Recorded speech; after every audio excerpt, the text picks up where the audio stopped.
In the quiet outskirts of Homestead, Florida, nestled among palm trees and suburban sprawl, stands a structure so baffling it defies conventional engineering wisdom, the Coral Castle of Florida.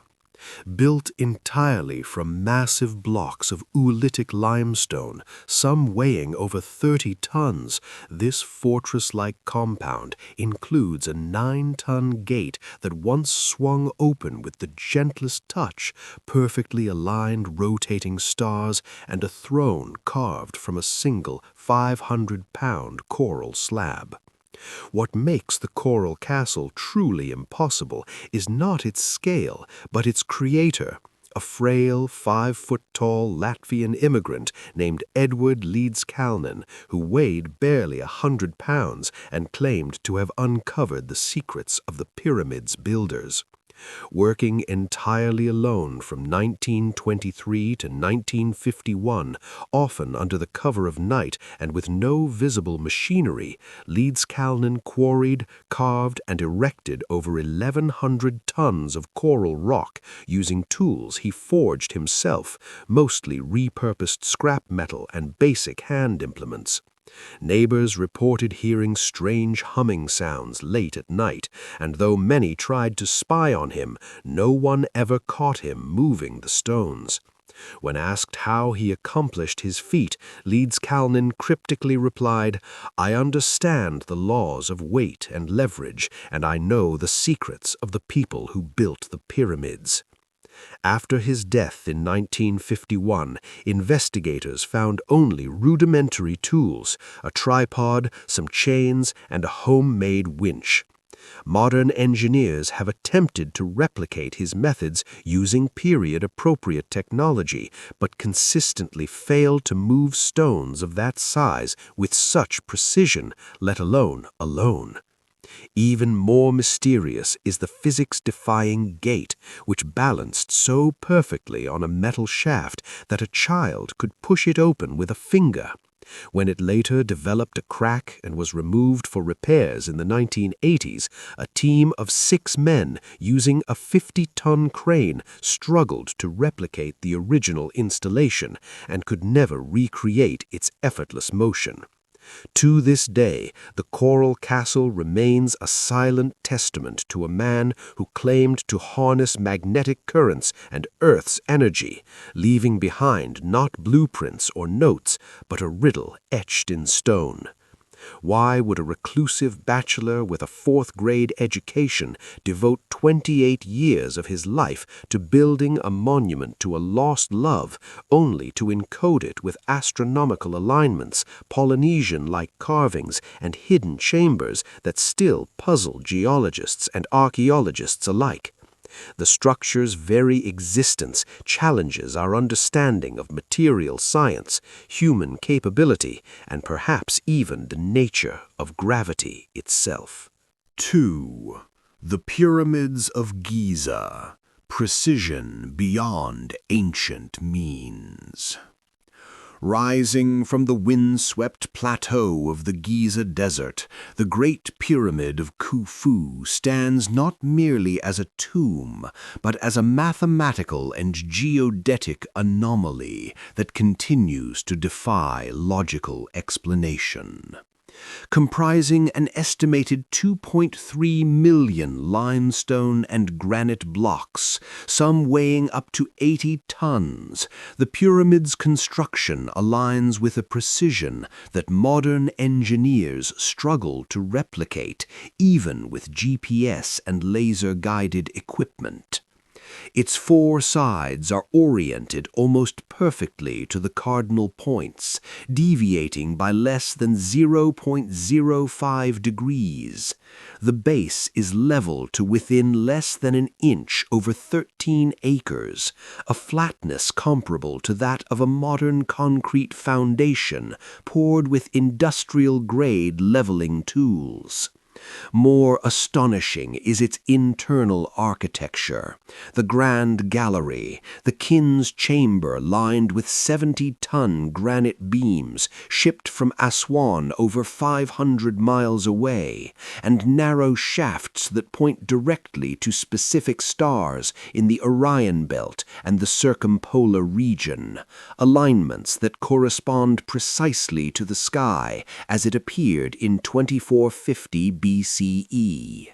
Yet no definitive evidence of ramps, pulleys, or cranes has ever been found at the site, and the tools attributed to the Old Kingdom, copper chisels, wooden sledges, and ropes, seem woefully inadequate for shaping and positioning granite with such accuracy.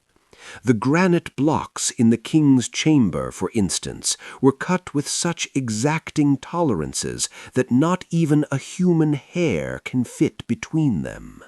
Mainstream Egyptology asserts the pyramid was built over 20 years by tens of thousands of laborers, yet no skeletal remains, housing complexes, or logistical records from such a massive workforce have ever been uncovered near Giza.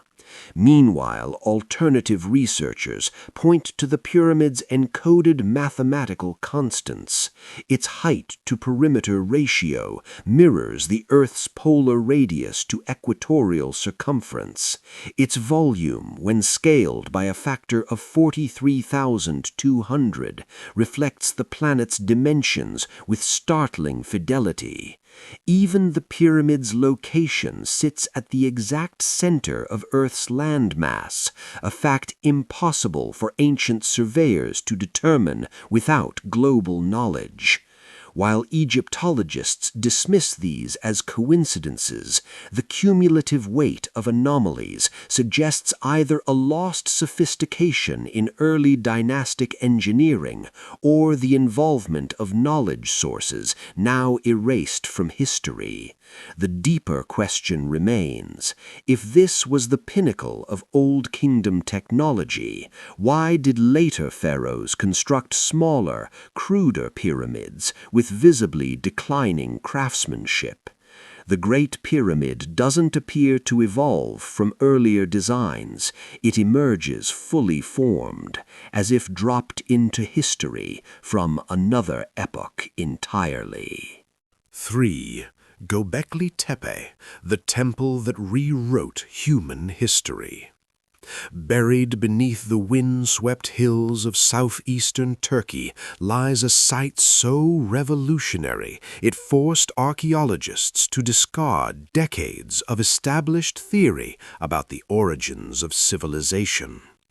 Göbekli Tepe, dating back to at least 9600 BCE, some 6 millennia before Stonehenge and 7,000 years before the Great Pyramid, consists of massive T-shaped limestone pillars arranged in circular formations, many weighing between 10 and 20 tons.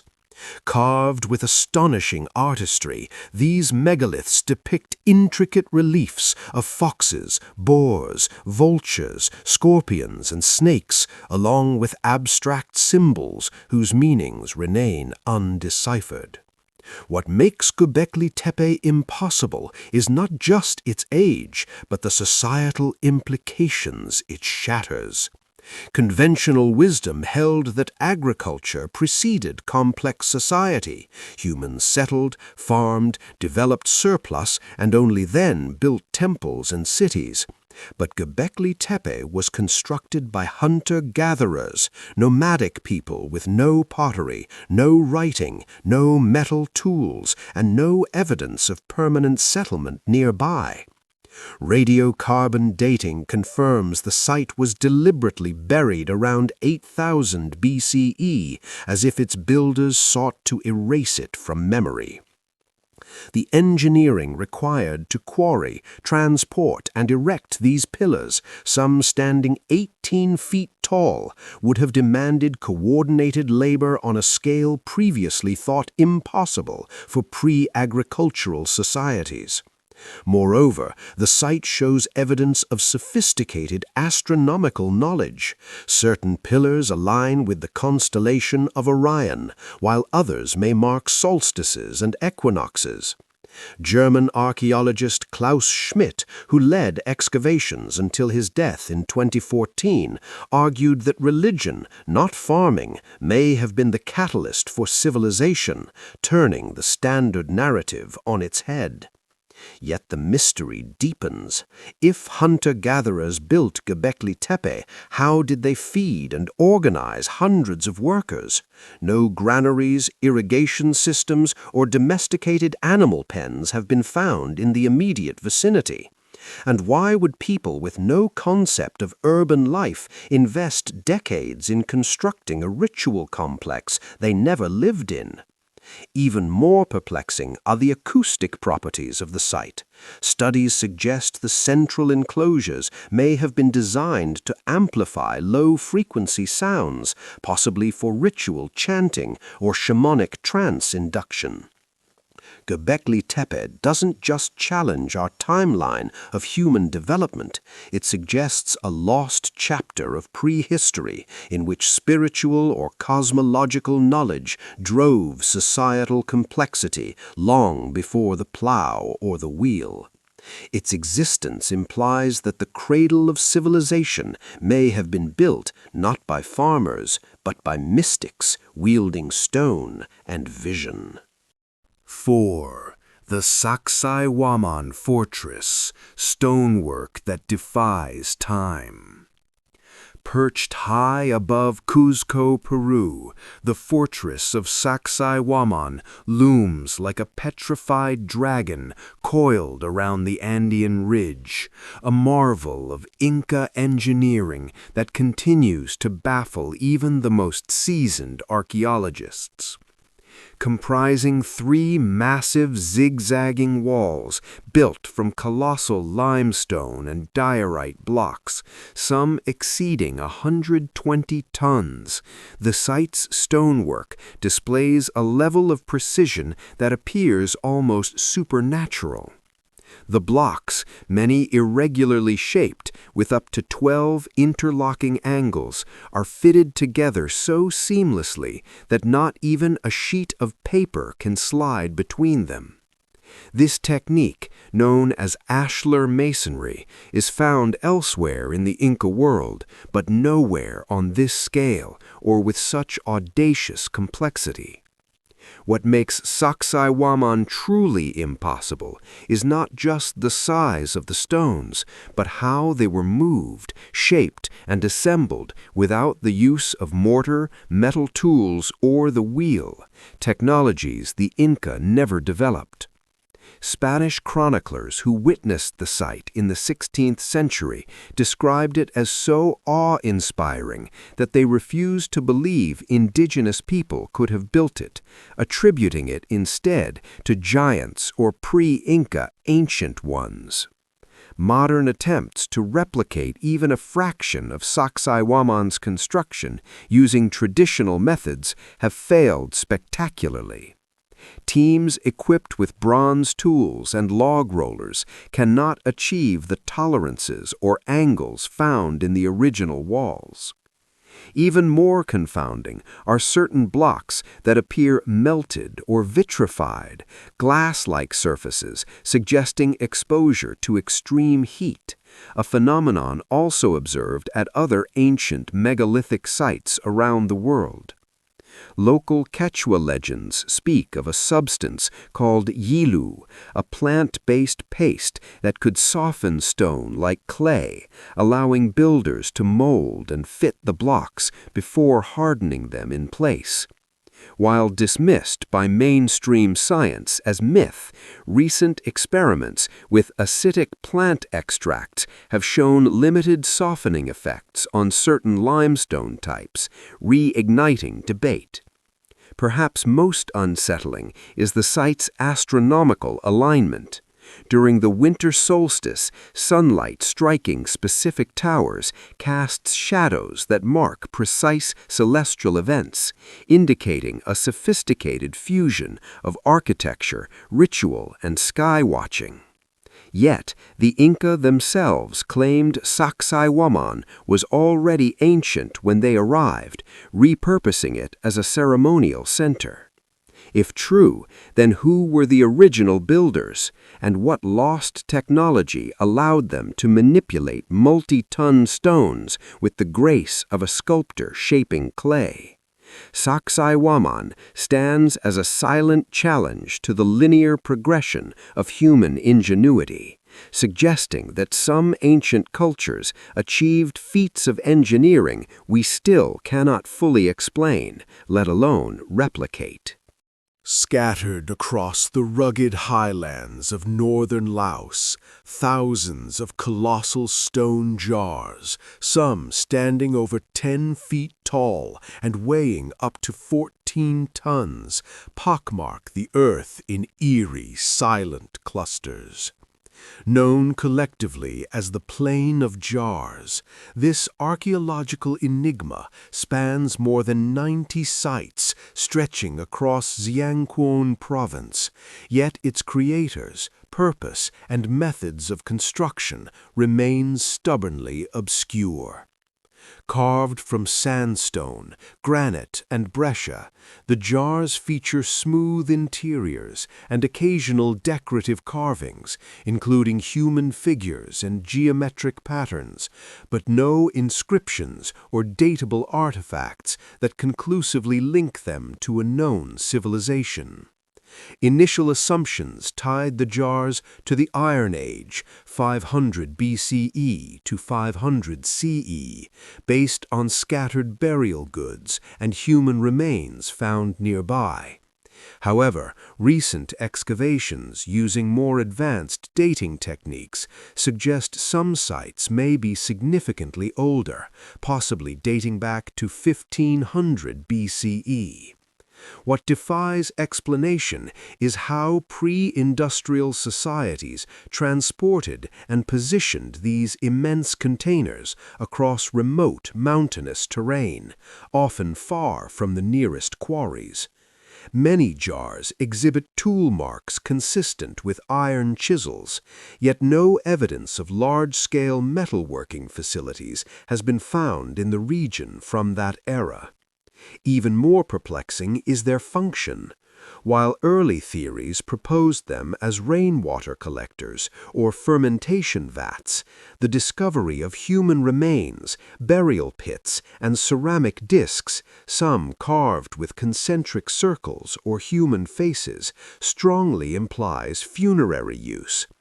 Yet the sheer scale of the operation challenges this interpretation. Why would a scattered, resource-limited highland society invest immense labor in crafting thousands of massive stone receptacles for the dead?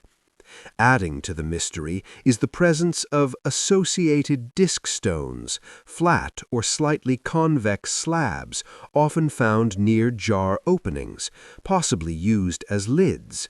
Some discs bear carvings that mirror celestial symbols found in distant megalithic cultures, raising questions about possible cultural diffusion or even shared cosmological knowledge.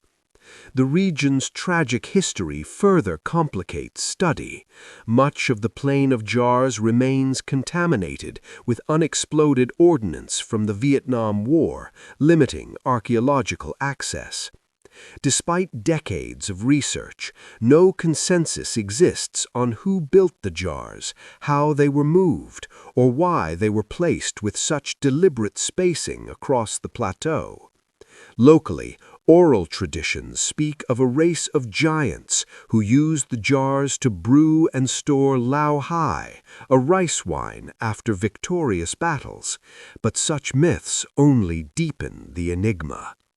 The Plain of Jars stands as one of Southeast Asia's most haunting archaeological puzzles, a landscape of silent stone sentinels holding secrets that time, war, and modern science have yet to fully unlock.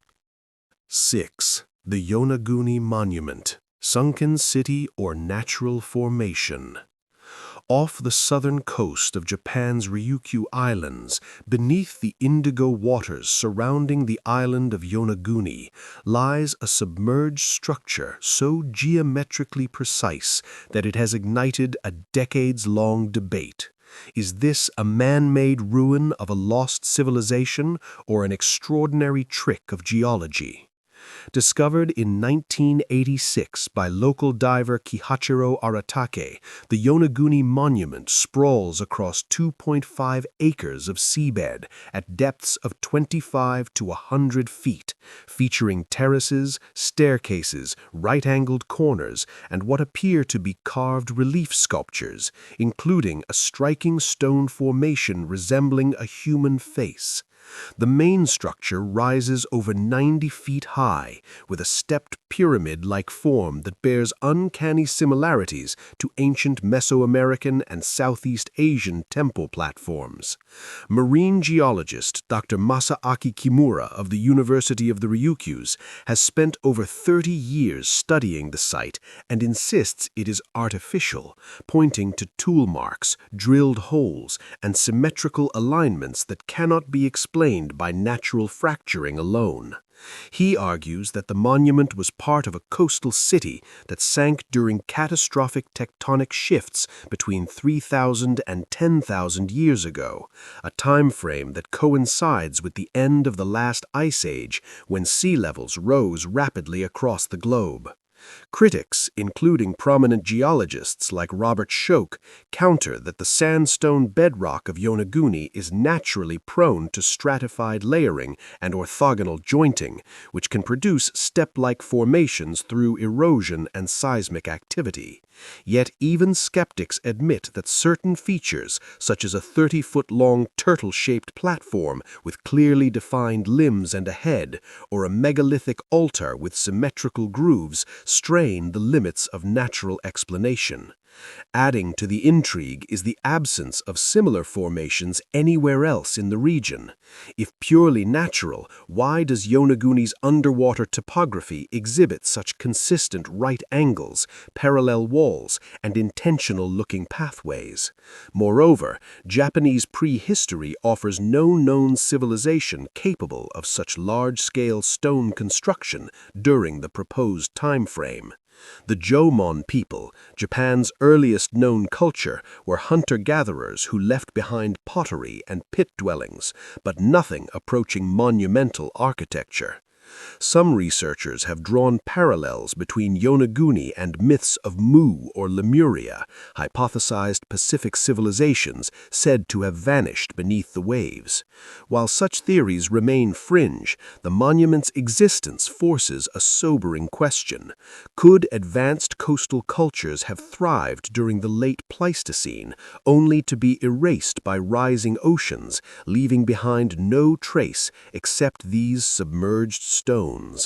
Until definitive evidence, like tool fragments, inscriptions, or datable organic material is recovered from the site, the Yonaguni Monument will remain suspended between geology and archaeology, a ghostly silhouette on the ocean floor that whispers of a past we may never fully recover. Hidden in the dense rainforests and rolling hills of southern Costa Rica, hundreds of near-perfect stone spheres, some as small as a grapefruit, others over 8 feet in diameter and weighing up to 16 tons, lie scattered across riverbeds, fields, and abandoned plantations. Crafted from granodiorite, a hard igneous rock quarried from sites miles away, these enigmatic orbs exhibit a level of sphericity that rivals modern machined bearings. Discovered in the 1930s by workers clearing land for banana plantations, the spheres, locally known as Las Bolas, have since become one of Central America's most enduring archaeological riddles.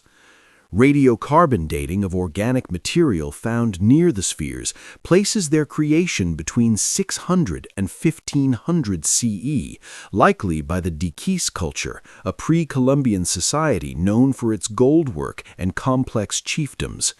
Yet no written records, oral histories, or indigenous accounts survive to explain their purpose. What defies logic is not just their number, over 300 confirmed spheres, but their precision. Many are spherical to within 2 millimeters of variance across their entire surface, a feat requiring sophisticated measurement techniques, consistent abrasion methods, and immense patience. Archaeologists speculate they may have denoted social status, marked astronomical alignments, or served as territorial symbols, but none of these theories explain the obsessive uniformity or the colossal effort required to transport multi-ton stones through rugged terrain without wheels or draft animals. Even more puzzling is the fact that many spheres were deliberately buried or partially submerged, suggesting ritual concealment rather than display. During the 20th century, treasure hunters and locals often blasted the spheres open with dynamite, believing them to contain gold, only to find solid rock inside. Some were moved to government buildings, parks, and private estates, disrupting their original spatial relationships and making archaeological reconstruction nearly impossible. Recent LiDAR surveys have revealed that many spheres were arranged in straight lines, triangles, or parallelograms, hinting at a geometric or cosmological schema. One site even featured spheres aligned with the solstice sunrise. Yet the Dikis people left no pyramids, no temples, no urban centers, only these silent orbs. How a society without metal tools or written language achieved such dimensional accuracy remains unexplained. Were they using calibrated ropes, water levels, or rotating platforms lost to time? Or do the spheres represent something beyond utility, perhaps a philosophical or spiritual expression of cosmic order? To this day, the stone spheres of Costa Rica stand as stoic enigmas, perfectly rounded questions with no answers, carved by hands we barely understand for reasons we may never know. 8. The Long Yu Caves, China's hand-carved underground labyrinth. In the Zhejiang province of eastern China, beneath unassuming farmland near the village of Longyu, lies one of the most astonishing and least publicized architectural feats in human history. A network of 24 enormous hand-carved sandstone caverns extending over 30,000 square meters and reaching depths of 30 meters underground. Discovered entirely by accident in 1092 CE, when a local farmer drained a pond and found a vertical shaft leading into darkness, the caves remained hidden for centuries, yet their scale and symmetry suggest a project of staggering ambition. Each cavern is supported by massive stone pillars, some over 18 meters tall, left in place to bear the weight of the earth above. The walls, ceilings, and pillars are covered in parallel chisel marks, uniform in depth and spacing, as if executed by a machine rather than human hands. The entire complex, equivalent in volume to 30 Olympic swimming pools, was carved from solid siltstone using only bronze or iron tools, yet shows no soot from torches, no construction debris, and no inscriptions naming its builders or purpose. Even more baffling is the precision. Adjacent caves maintain consistent ceiling heights within a few centimeters, despite being separated by thick rock walls, implying advanced surveying techniques. Geological studies confirmed that removing the estimated 1 million cubic meters of rock would have taken 1,000 laborers working continuously for 6 years. But no historical records from any Chinese dynasty mentioned such a project, nor have archaeologists found pottery shards, tools, or human remains that could date or contextualize the site. Local folklore speaks of a dragon dwelling beneath the earth or of rebels hiding from imperial armies, but these tales lack corroboration. Some researchers propose the caves were quarries, yet no corresponding above-ground structures built from this sandstone have been identified.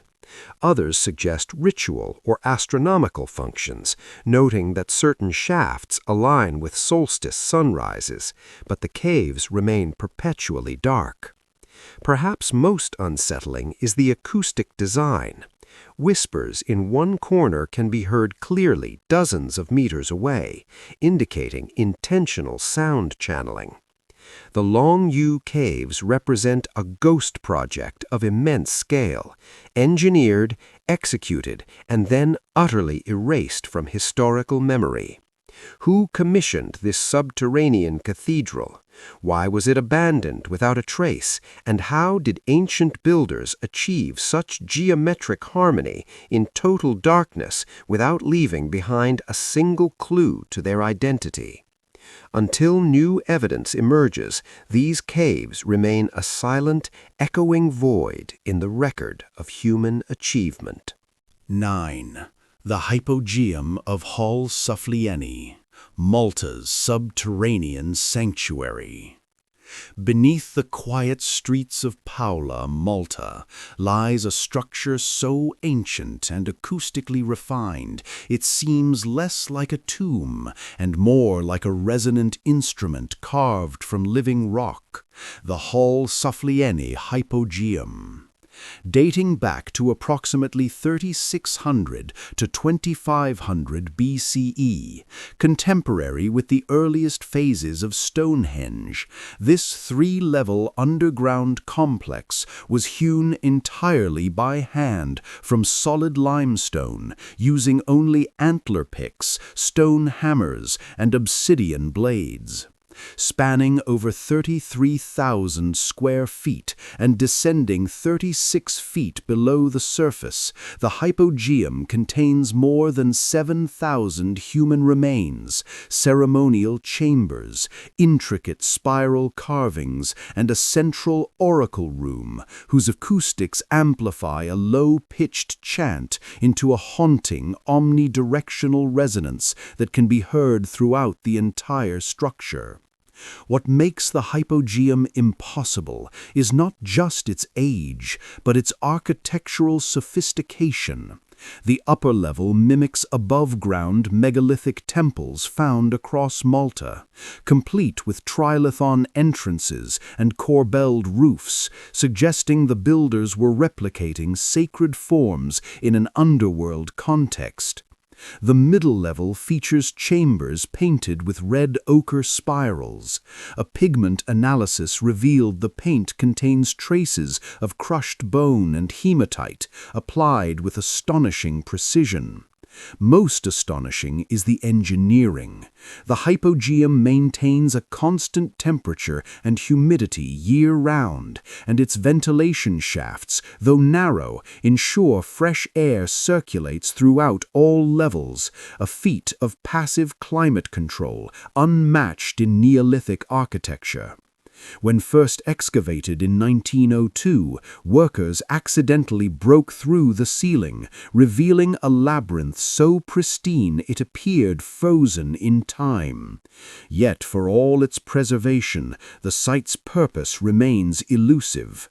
Was it a necropolis, a temple, an oracle site, or a combination of all three? The discovery of a clay figurine, the famous Sleeping Lady, suggests ritual practices involving trance or dreams. Even more enigmatic are the skull fragments found with elongated cranial shapes, once interpreted as evidence of a priestly caste, though later studies attributed the deformation to natural causes or post-mortem pressure. The Hypogeum's construction would have required generations of coordinated labor, yet no surface settlement of comparable scale has been found nearby. How did a pre-metal society with no written language conceive and execute such a complex, multi-generational project entirely underground? And why was it sealed and abandoned around 2500 BCE, never to be reused? Today, access is strictly limited to preserve the delicate microclimate, and visitors report feelings of dizziness, emotional awe, or even auditory hallucinations within the oracle room, phenomena some attribute to infrasound generated by the chamber's unique geometry. The hypogeum stands as a silent echo chamber of Neolithic spirituality, a place where stone, sound, and the dead converged in ways we are only beginning to understand. 10. The Derinkuyu underground city, a subterranean metropolis for 20,000.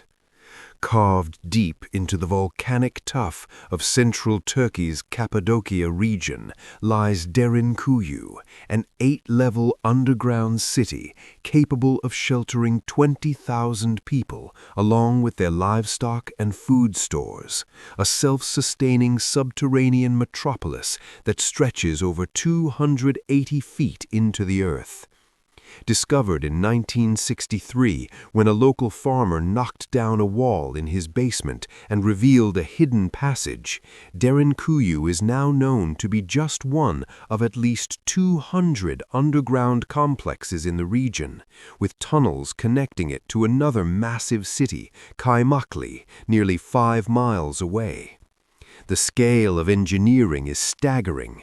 Ventilation shafts rise over 180 feet to the surface, ensuring fresh air reaches the lowest levels. Water wells tap into underground aquifers without cross-contaminating the city's narrow corridors, and massive stone doors, circular 5-foot-wide millstones weighing up to 1,000 pounds, could be rolled into place from the inside to seal off entire sections against invaders. Living quarters, stables, wine presses, oil mills, chapels, and even schools have been identified, all meticulously carved from soft volcanic rock using iron tools. Radiocarbon dating places the earliest phases around 800 BCE, likely by the Phrygians or Hittites, though local tradition attributes its origin to the biblical figure Yemulian, who built it to protect against a great flood. Later, early Christians expanded it and repurposed it during Roman persecutions, leaving behind crosses and religious inscriptions. Yet the true mystery lies not in its later use, but in its foundational engineering. How did ancient builders design a multi-level ventilation system that prevents carbon dioxide buildup over weeks of occupation? How did they ensure structural integrity across hundreds of interconnected chambers without a single recorded collapse in over 2,800 years? And why does the city include features like missionary schools and cruciform churches on its deepest levels, spaces that would have been nearly impossible to light or access? Even more perplexing is the fact that Derinkuyu's full extent remains unmapped. Archaeologists estimate only 20% has been excavated due to safety concerns and collapsed tunnels. The precision of its construction, consistent ceiling heights, angled support pillars, and acoustically isolated chambers suggests knowledge of geomechanics far beyond what is credited to Iron Age societies. Derinkuyu forces a re-evaluation of ancient urban planning, not just as surface dwellers reacting to the sky, but as subterranean architects mastering the earth itself. In a world increasingly vulnerable to surface threats, war, climate, plague, the existence of such a city raises a haunting possibility. Perhaps the most advanced ancient societies didn't just build monuments to the heavens, but entire civilizations beneath our feet, waiting to be rediscovered.